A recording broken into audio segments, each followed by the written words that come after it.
Olá, companheiros espíritas, estamos iniciando o segundo vídeo do nosso curso de aperfeiçoamento de expositores do Centro Espírita Allan Kardec de Balneário Gaivota. Vamos nele analisar o porquê tomar-se um expositor espírita. Creio que a resposta mais relevante é porque você se sente atraído ou mesmo vocacionado para a difusão da doutrina espírita, na forma de preleções realizadas em reuniões de divulgação do espiritismo. Quer uma prova disso?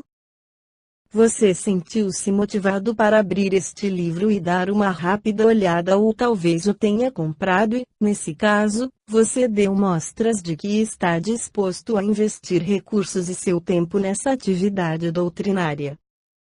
O desejo de assumir um trabalho de difusão da doutrina espírita é sempre bem-vindo, uma vez que é preciso que novos expositores apareçam no cenário da doutrina, num processo cíclico e natural de reposição dos valorosos irmãos e irmãs que já deram seu contributo, ou mesmo para fazermos frente a uma demanda crescente por conhecimento da ciência dos espíritos.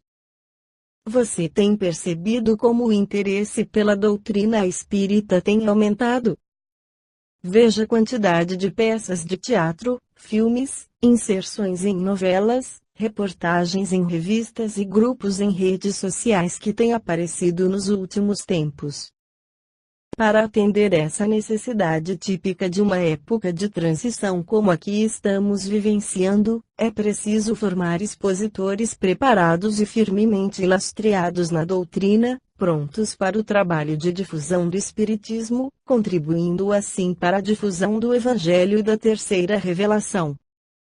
Lembremos-nos que a doutrina é o abençoado caminho que o Mestre Jesus anunciou e que aparece redivivo graças à terceira revelação, atendendo a uma parcela significativa de espíritos que buscam uma religião onde a razão possa explicar as grandes dúvidas do ser humano, onde a justiça do Pai seja inquestionável e onde a pureza da doutrina do Cristo não esteja contaminada com dogmas e interesses pessoais.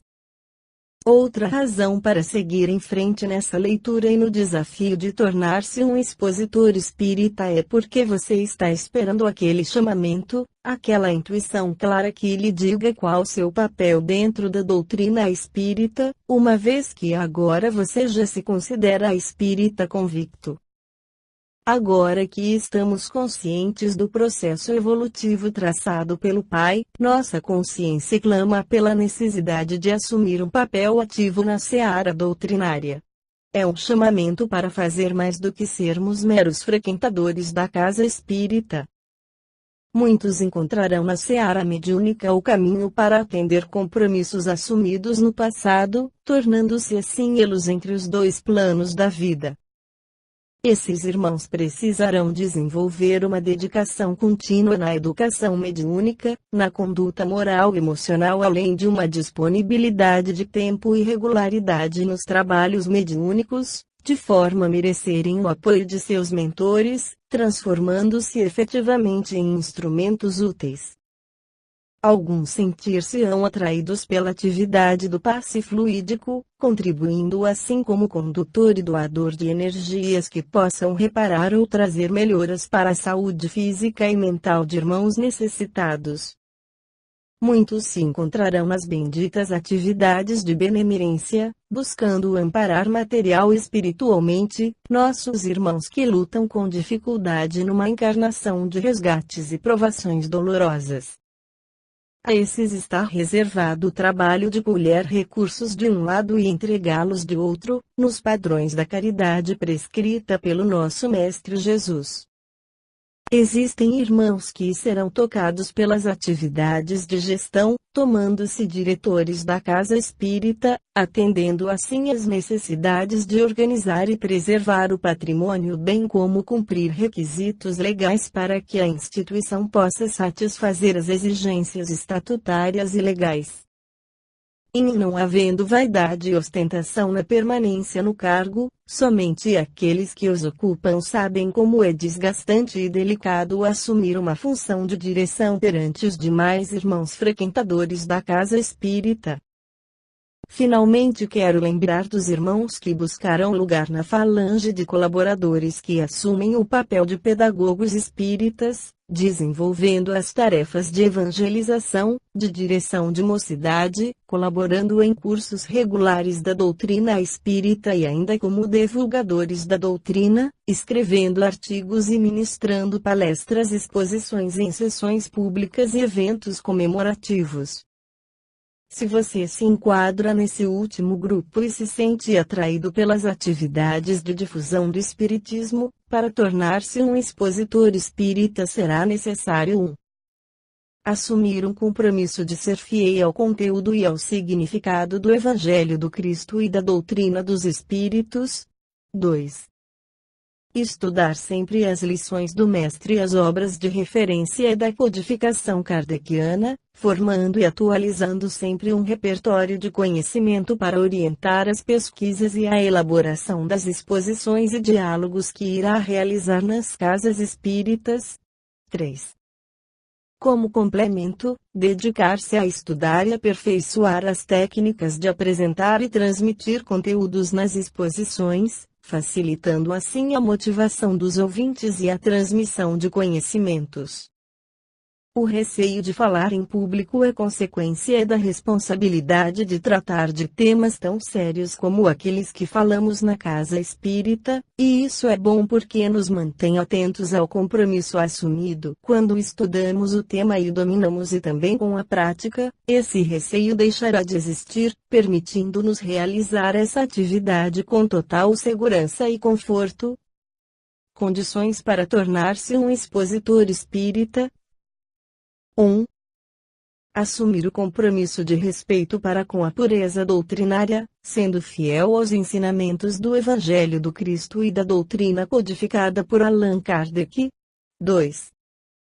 Estudar sempre o Evangelho do Cristo e obras da codificação kardeciana, dos continuadores como Leon Denis, Gabriel Delany, Chico Xavier, Divaldo Franco e os bons autores espíritas, para formar e manter um repertório de conteúdos para alicerçar as pesquisas e exposições. 3. Estudar e aperfeiçoar as técnicas de exposição, de forma a motivar o interesse e facilitar o entendimento dos presentes. 4.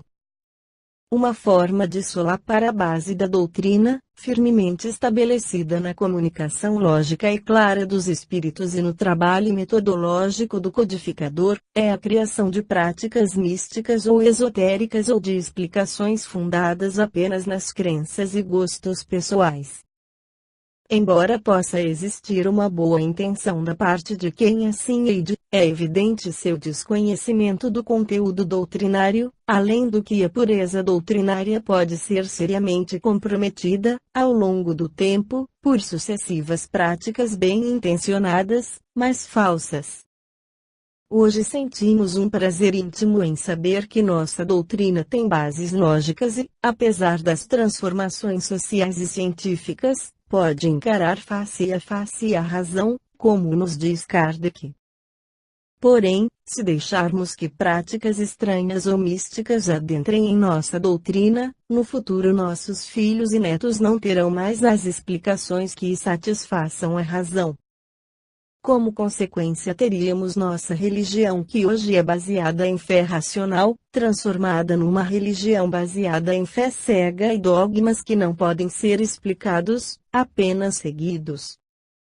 A bem da pureza doutrinária, o expositor ao fazer seu trabalho de pesquisa para preparar os conteúdos que divulgará em suas preleções, deve adotar sempre as fontes primárias seguras. 5. O espírito Erasto nos adverte que melhor é repelir 10 verdades do que admitir uma única falsidade, uma só teoria errônea, principalmente na boca ou na caneta daquele irmão que assumiu a tarefa de difundir o Evangelho do Cristo e a doutrina dos Espíritos. Outra questão que está muito relacionada com sincretismo e misticismo é a escolha de temas novos, controversos ou oriundos de fontes que ainda não foram totalmente validadas. Os espíritos constantemente nos orientam a dar tempo ao tempo, a fim de que a fantasia se evapore e apareça a porção de verdade. Se o ensinamento é verídico, os espíritos superiores acharão canais para sua divulgação. Porém, se forem devaneios pessoais, o silêncio que se estenderá ao longo do tempo cuidará de abafar o tema e extinguir a curiosidade sobre o mesmo. Não deixe nenhuma dúvida sem resposta oriunda de fonte segura. Não divulgue o que você não sabe ou não tem certeza. Não use sessões públicas para afirmar que, embora seja assim, você não concorda. Sua discordância é sinal de não aceitação, que por sua vez demonstra que o tema não foi suficientemente pesquisado, estudado, refletido e praticado, e sua dúvida se estenderá aos presentes. Seu público merece respeito baseado na veracidade de seus ensinamentos. A doutrina espírita não pode ter sua imagem imaculada porque o expositor não se preparou à altura do conteúdo que pretende abordar.